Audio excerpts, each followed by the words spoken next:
YNABers, my name is Jesse Meekum from YNAB. It stands for You Need a Budget. This is another Whiteboard Wednesday. Welcome to the new year.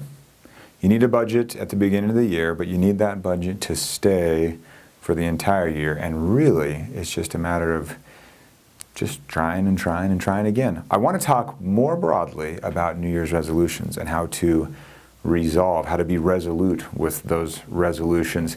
What if we thought about the 4 rules that YNAB has? Give every dollar a job, embrace your true expenses, roll with the punches, and then age your money. And what if we backed off a sec and said, could that help us with New Year's resolutions? At the end of the day, those 4 rules are built around having you be successful in the long term with your money, successful with budgeting. You're prioritizing, you're looking ahead, you're adjusting as needed, and you're giving yourself some breathing room as you age your money. How does that apply to resolutions? Think about it this way. 1, you just go with less is more. You're prioritizing, just like rule 1. Just pick 2. 1, maybe 2. 3, I don't know about that. 2 is great. 1 might be even better. But you're prioritizing. You're saying, well, I want to do these 10 things. Well, yeah, and we also want our money to do these 10 things, but you have to decide at the end of the day what is most important. That's what budgeting is, and I feel like that same thinking can apply towards successful resolutions. So, less is more here. You prioritize what you really, really want. Number 2, in budgeting, we're saying embrace your true expenses. We're meaning look ahead to those larger, less frequent expenses, break them up into monthly amounts so that when they happen, the money's just there waiting for the bill instead of the bill waiting for the money. When these big events happen, not just bad things, but vacations, holidays, all that stuff, you're ready for it. So as you have a resolution, let's say your resolution is to eat 90 grams of sugar a day, but no more, right? So it's measurable. You can say you're being successful with it or not. You're saying, I'm not going to eat more than 90 grams of sugar. Okay, that's our example. You've prioritized that. You said that's super important to you. Then you look ahead. You'd look ahead and you'd say, okay, what's coming up that will throw me off track? Because are those large, infrequent expenses really just the things that kind of derail the best laid plans with your money? So when we're looking ahead and thinking about those as we plan more effectively. So when you've set this goal of 90 grams of sugar, no more, and you're looking ahead, you can then say, oh, what about this night where we're going out with friends? What about this thing that's already on the calendar? Am I going to be okay with that? Could I maybe go above? Could I maybe lower it the next day or lower it the day before or something like that? How will I handle that? That's really what you're asking. And if you will come up with a reasonable answer, then you'll know going in that that's not going to derail you. Then, when the anniversary night comes and you want to order like that molten chocolate lava cake that is 900 grams of sugar, and you know you want to, you do it because it's all part of the plan. You don't feel bad, you don't feel guilty, and it doesn't derail your big, long-term, more important plan of sticking to your budget, or in this case, sticking to your sugar budget. So you're looking ahead. Finally, you just build in the thinking that there are adjustments necessary.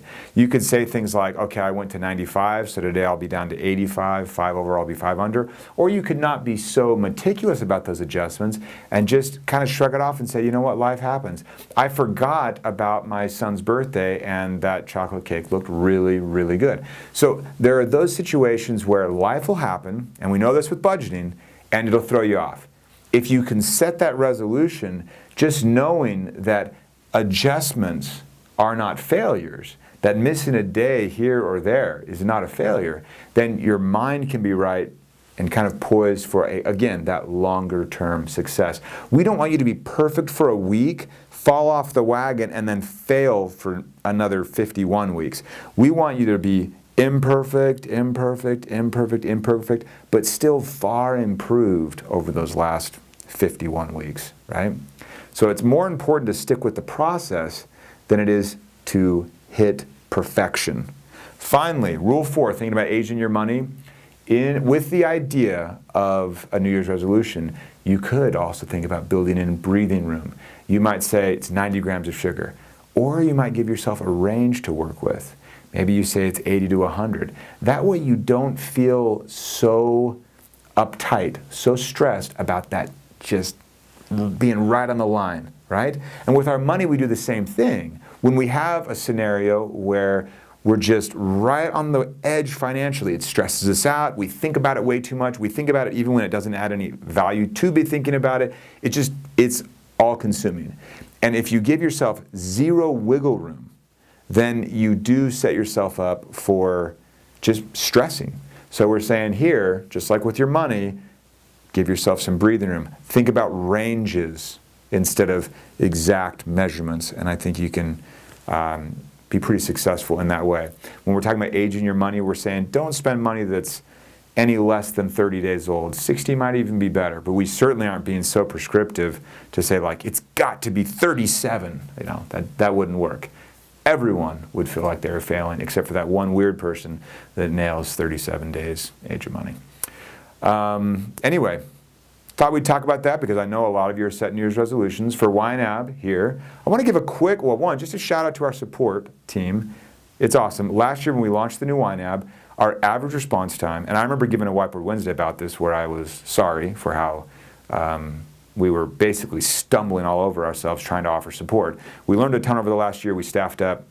So last year at this time, our average response time was like 1 day and several hours, and the last time I looked, our response time was hovering right around 5 hours. I didn't look yesterday, but I looked Monday when we were getting like peak demand because of all these New Year's resolutions where people want to master their money, and what better way to do it than with the YNAB method. Anyway, I just wanted to give a shout out to our support team that is killing it, and also let you know, hey, that big apology I had to give last year because of our stumbling on support, now I can brag a little bit. I feel like we're doing well. 5 hours is good, very good, but I think we can do even better. So we're going to keep trying to be there for you on the support side, one-on-one, getting great help.